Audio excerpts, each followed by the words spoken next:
Dingubani, DJ Smooth there with Zahara and Rasbafui on that track. It's beautiful, man. Thank you. You bob your head, but at the same time, you're like, yeah, man. Yeah. I think when I'm 50 or when my daughter is like 21, she shouldn't be like, is this the type of music my dad was making? Oh, I'm embarrassed. I want my daughter to be like, wow, this man was a visionary. Yeah. Like when you look at all of his big songs, it's tracks like these. You know, I love making music like this. Yes. I don't want to follow the wave and be something that I'm not, or try and create a turn-up track so I can. Actually, this beat, as you listen to it, this is our third option, our final option. The first option was to go, we call it the dust.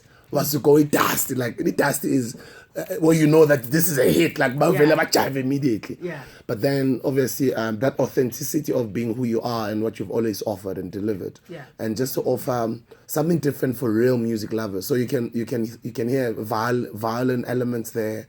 You can hear the beautiful piano plays in there, some beautiful strings. And those marimba drums I was talking about, beautiful percussions, and just the bass line gets you moving. Yes. So I decided to, stick to my authentic sound and just something that offers music lovers, what they expect from a good song, because I had to complement Zahara's vocals with such a beat. And then especially Zahara being somebody that does live performances, live. She performs with a full-on band. Yes. You need to, I wanted to make music that allows her to be able to perform this track live. So you can perform this track with a huge full-on orchestral ensemble Yeah. and people there and violins there. There's, you know what I mean? Like you can do something like that. And I wanted to challenge myself to do that and not do it for the sake of chasing a hit. Yes. It's a beautiful one indeed. So this is the singles out now.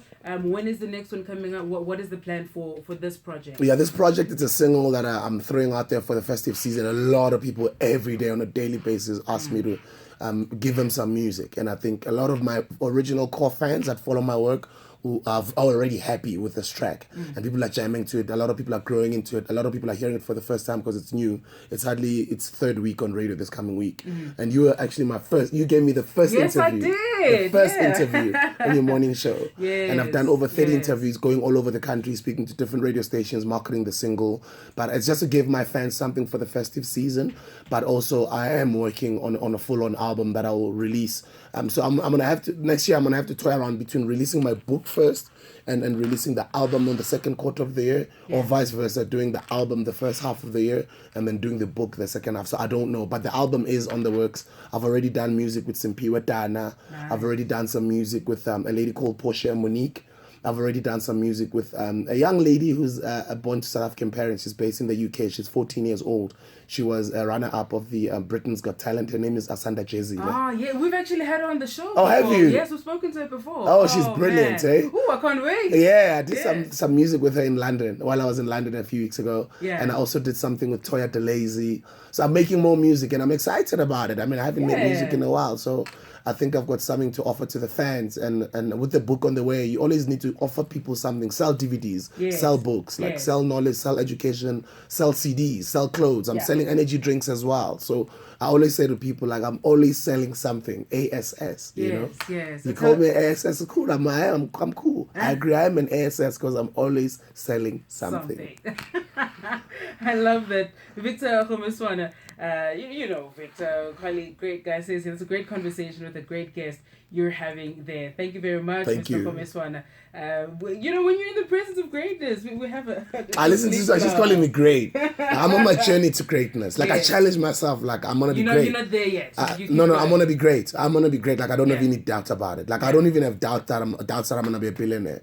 I don't have doubts that I'm going to build my own university. I'm going to take hundreds of thousands of kids to school. I have no doubts that I'm going to go in the history books in this country. I have no doubts that I think I'm a good leader who's very transparent about his mistakes, about his failures, who's very open about learning from other people, and always falls and rises. And that's what this life is all about. And I think it's always beautiful and refreshing to see that type of youth leadership away from politics. And I think I've been one of those good examples in this country, using my fame to be of purpose and make a difference and inspire a young generation. And the critics and naysayers are just part of what comes with the journey. It comes with the journey, and you need to understand that you can't lead and expect everything to be all rosy. you need to understand that you're also a human being. You're going to make a lot of mistakes. You're going to offend a lot of people as well with your leadership style. Or a lot of people might misunderstand some of the things that you do. And I always love the fact that because, I'm in the media, I always get an opportunity to say my side of the story with anything. So even when anything goes out of there and people are mad at me, people criticize, at a later stage, I let the storm calm down. I'm not one to confront people or throw shade, or I just let things cool down. I've got very good, I'm very comfortable in my skin. So I'm never afraid of what people say about me or criticize me. But when an opportunity arises for me to address myself, I always do. And that's why I say it's important for people to write their story. And writing a book is one of them. It's very important for people to understand your side of it. So I understand what our former president Thabo Mbeki is doing right now, because he's he is saying his side of the story while he was a president, with everything that is writing right now, that is coming up, that's giving us an understanding of what was going on in that administration at that time. Like, I'm curious right now to know what's actually going on in the president's mind right now at this time, this point in time, those type of things. But now, for me as a person, I believe in writing a book and documenting my work. Sure. Television, radio, DVDs, visuals. So I record myself every day. Yeah. I record, I share. I don't think we saw Patrice's journey, his rise to success. I don't think we saw Phuthuma Nhleko coming up, Dr. Tim Tebela coming up, Mr. Robert Kumeti. There's so much to learn in those stories. There's so much to learn. Yeah. But now with social media, people like ourselves, the future billionaires, we need to share on a daily basis how we do it. Make it accessible for all of us. Yeah. Finally, Sbu, as we wrap up. I'm so sorry, Nyakuluma. We're loving it. We're loving it. No one's complaining, trust me. Okay. My producer's complaining because I've eased it into what we're supposed to do. Sorry. Okay, let's finish. Hi, Andy, calm down. Sorry. We've got great guests here. Calm down. Finally, what is your dream for